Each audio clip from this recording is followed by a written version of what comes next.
जरा सोचो, अगर आपकी जिंदगी एक लूप में फंस जाए और आपको एक ही दिन को बार बार जीना पड़े, ऊपर से कुछ खतरनाक लोग आपकी जान के पीछे पड़े हों। ऐसा ही हो रहा है रॉय के साथ। वो एक दिन को न जाने कितनी बार जी चुका है, इसलिए पहले से ही जानता है कि आगे क्या होने वाला है। हर सुबह न सिर्फ वो एक हथियारे से निपटता है, बल्कि हर रोज हेलीकॉप्टर में एक आदमी मशीन गन लिए उसे गुड मॉर्निंग बोलने पहुंच जाता है, जिसे रॉय भैया ने अपने चाकू से मार दिया। इस सब के बीच वो अपनी एक्स वाइफ की फोटो को निहारने लगा और फ्लैट में ब्लास्ट होने से ठीक पहले रॉय खिड़की से कूदकर एक ट्रक पर लैंड हुआ। वैसे हर बार रोज ऐसा नहीं होता, कभी कभी ट्रक भी रॉय के ऊपर लैंड कर जाता है। इस सब के बाद हर रोज एक आदमी से उसकी कार छीनता है, जो हर रोज चिल्लाता है कि कोई मुझे बचाओ, ये आदमी मेरी कार छीन रहा है, चल भोसड़ी के। और फिर ये होता है, फिर स्क्रीन पर लिखा आता है अटेम्प्ट 79, मतलब रॉय इस दिन को 79 बार जी चुका है। इतना सब होने के बाद रॉय को ये समझ आ गया था कि कोई तो उसकी जान लेने के पीछे पड़ा है। कभी रास्ते में उसे कुछ औरतें गोली मार देती हैं, तो कभी एक बोना उसे बम से उड़ा देता है।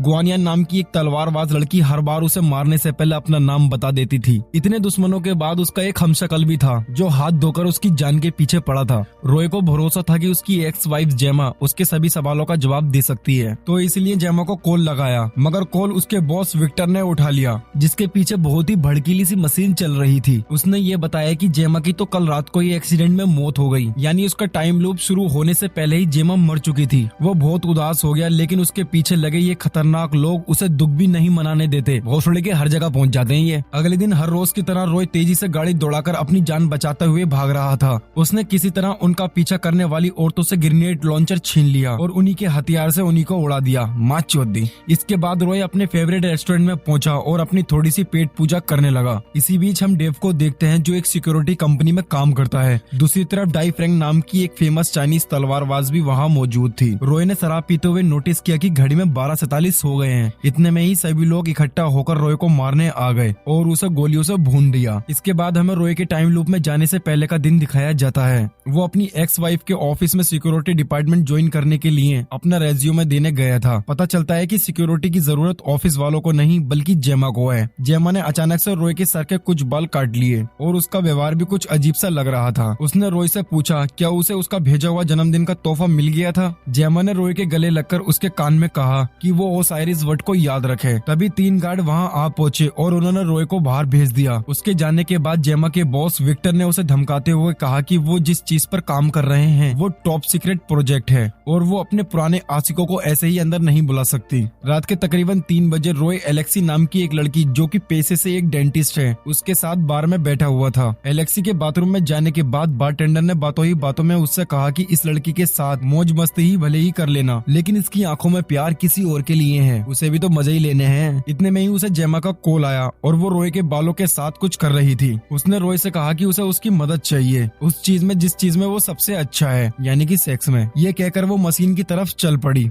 क्योंकि विक्टर और उसका सिक्योरिटी हेड सब कुछ सुन और देख रहे थे, तो विक्टर ने जेमा को पकड़कर उसके पास लाने का ऑर्डर दिया। अगले दिन सुबह जब वो उठा तो लूप शुरू हो चुका था। उसने जेमा के कहे मुताबिक उसका दिया हुआ जन्मदिन का तोहफा ढूंढा। वो आईसेट ओसारिस नाम की एक किताब थी। इससे पहले कि वो इस किताब को पढ़ता, हेलीकॉप्टर में बैठकर मशीन गन वाले भैया आ गए और रॉय की गाड़ में गोलियों से सुराख कर दिए। लेकिन अब रॉय की लाइफ बिल्कुल मेरी तरह हो गई थी। जो आता है भोसड़ी का वही बजाता हुआ चला जाता है। कभी कोई मारता है तो कभी कोई मारता है। चलो अब मारा मारी को छोड़कर कहानी में आगे बढ़ते हैं। रॉय किसी तरह बचता बचाता जेमा की गिफ्ट हुई किताब के साथ एक अंडरग्राउंड गेमिंग स्टोर में चला गया। किताब को पढ़कर उसे पता चला कि आईसेट ओसारिस नाम की एक इजिप्शियन लीडर की पत्नी थी। किताब के आखिरी पन्ने में जेमा ने लिखा था कि समय किसी के लिए नहीं रुकता, और रॉय को इस किताब में कुछ भी काम का नहीं लगा। अचानक से उसकी नजर अपने बेटे जो पर पड़ी, लेकिन जो को ये नहीं मालूम था कि रॉय ही उसका असली बाप है। क्योंकि अपने बेटे के साथ समय बिताकर उसे अच्छा लग रहा था, तो उसने सोचा कि चलो इसे पिज्जा खिलाते हैं। वहाँ से बाहर निकलते वक्त रॉय ने नोटिस किया कि सामने वाली घड़ी में 12:50 हो गए थे और ये पहली बार था कि इतनी देर तक वो जिंदा रहा। मगर तभी गैंग की एंट्री हो गई और वो समझ गया कि वो ज्यादा देर तक जिंदा सिर्फ इसीलिए था क्योंकि वो अंडरग्राउंड एरिया में था, जहाँ उसे कोई भी ट्रैक नहीं कर पाया। रॉय ने अपने बेटे को गोलियों से बचाया और अपनी आखिरी सांसें लेते हुए उसने अपने बेटे से कहा कि वही उसका असली बाप है। डर के साथ साथ आखिरी लम्हे में रॉय ने अपने बेटे की आंखों में अपने लिए प्यार देखा। लूप के फिर से शुरू होने पर वो एक नई जोश के साथ उठा। उसने सुबह उस हमला करने वाले आदमी से पूछा कि उसने ट्रैकर कहाँ लगाया है। अब रोय कैसे भी करके ट्रैकिंग डिवाइस को ढूंढना चाहता था। वो अपने फेवरेट रेस्टोरेंट के बाथरूम में गया और अपनी बॉडी और कपड़ों में ट्रैकिंग डिवाइस को ढूंढने लगा, मगर बहुत ढूंढने पर भी उसे कुछ नहीं मिला। फिर रोय को उस सिक्योरिटी ऑफिसर डेव की याद आई जो उस समय उस रेस्टोरेंट में ही मौजूद था। उसने डेव से पूछा कि अगर उसे किसी की बॉडी में ट्रैकिंग डिवाइस फिट करना हो तो वो कहाँ करेगा, जिस पर डेव ने जवाब दिया कि ट्रैकिंग डिवाइस को छुपाने की सबसे बढ़िया जगह है किसी के भी दांत के अंदर लगा दो। और ये सुनते ही रोय उसे बाथरूम में ले जाकर पागलों की तरह अपने दांत को उखड़वाने लगा। किस्मत से दूसरे ही दांत के अंदर ट्रैकर मिल गया। तभी वहाँ हम शक्ल रोय आया और उसे गोली मार दी। अगले अटेम्प्ट में रोय ने सबसे पहले बाथरूम में जाकर उस ट्रैकिंग डिवाइस को निकाला।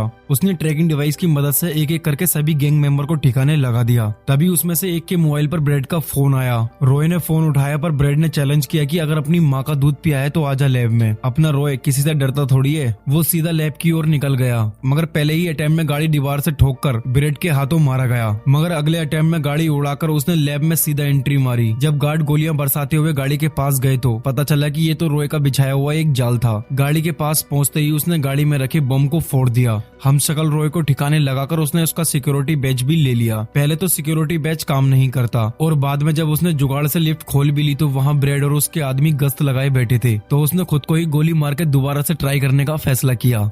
अपने अगले अटेम्प्ट में रोय पहले से ही जानता था कि वो लोग लिफ्ट खुलने पर उसका इंतजार कर रहे होंगे, तो वो साइड से गया और सबको खत्म कर दिया। आगे चलकर उसका सामना गुआनियान से हुआ जो कि बहुत ही खतरनाक तलवारबाज है। पर रोय के पास तो बंदूक है, लेकिन जब उसने ट्रिगर दबाया तो पता चला कि बंदूक खाली थी और ओवर कॉन्फिडेंस के चक्कर में रोय भैया मारे गए। रोय ने बहुत बार उसे हराने की कोशिश की, लेकिन वो गुआनियान से नहीं जीत पाया और वो हर बार उसे एक ही बार में खत्म कर देती। अगले अटेम्प्ट में विंटर ने रोय को जिंदा पकड़ लिया और मारने से पहले उसे अपने टॉप सीक्रेट प्रोजेक्ट के बारे में बताने लगा। दरअसल जो मशीन हमने देखी थी उसका नाम है स्पेंडल और उसमें ताकत है इतिहास को बदलने की। असलियत में जो भी उसके साथ हो रहा था उसकी वजह ये मशीन ही थी। जेमा बिना विंटर को भनक लगे रोय के बालों के इस्तेमाल से उसके डीएनए को मशीन में डाल दिया। ये बात तो साफ थी कि विंटर को इस बात का कोई भी आइडिया नहीं था, क्योंकि फिर वो रोय को ये सब क्यों ही बताता। रोय ने जेमा की जन्मदिन पे दी हुई किताब को दोबारा से पढ़ा और वो समझ गया कि जब तक उसका डीएनए उस मशीन में मौजूद है उसे कोई भी नहीं मार सकता। और ये बात भी समझ आ गई कि जेमा उस पर बहुत भरोसा करती थी। वो जोश से भर उठा, मगर अभी भी उसके रास्ते में गुआनियान थी। अपने अगले अटेम्प्ट में वो उससे लड़ने की बजाय न्यूडल कैफे में जाकर लेजेंडरी चाइनीज तलवारबाज डाई फ्रैंक से मिला।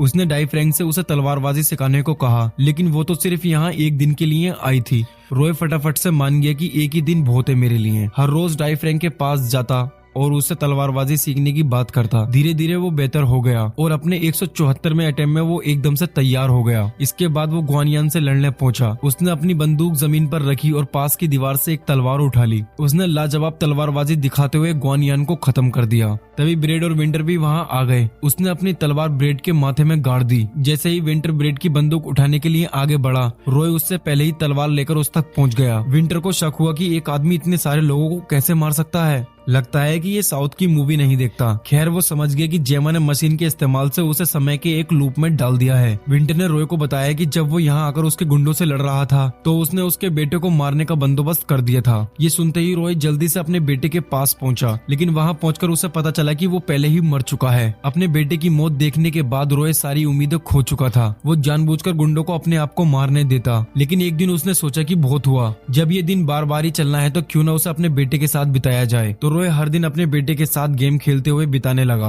और शाम को जब वो दोनों एक बेंच पर बैठे हुए होते हैं तो सब कुछ खत्म हो जाता है। मगर एक दिन जो ने उसे बताया कि सुबह उसकी माँ का कॉल आया था। जेमा ने उसे समझाया था कि चाहे कोई भी प्रॉब्लम हो वो रोय से बात कर सकता है। रोय ने ये कंफर्म करने के लिए जो से उसका फोन ले लिया, जिससे उसे यकीन हो गया है कि सुबह जेमा सच में जिंदा थी। उसके पास अब भी एक मौका है उसे बचाने का। रोय अगले अटेम्प्ट में जल्दी से वेंटर और ब्रेड को मारकर कैमरा रूम में गया। उसने देखा कि सुबह जब वो उठता है तो उसके 15 मिनट बाद तक जेमा जिंदा थी। ये देखकर वो बहुत खुश हुआ और उसने खुद को ही गोली मार दी ताकि वो लूप को रीसेट करके उसे बचा सके।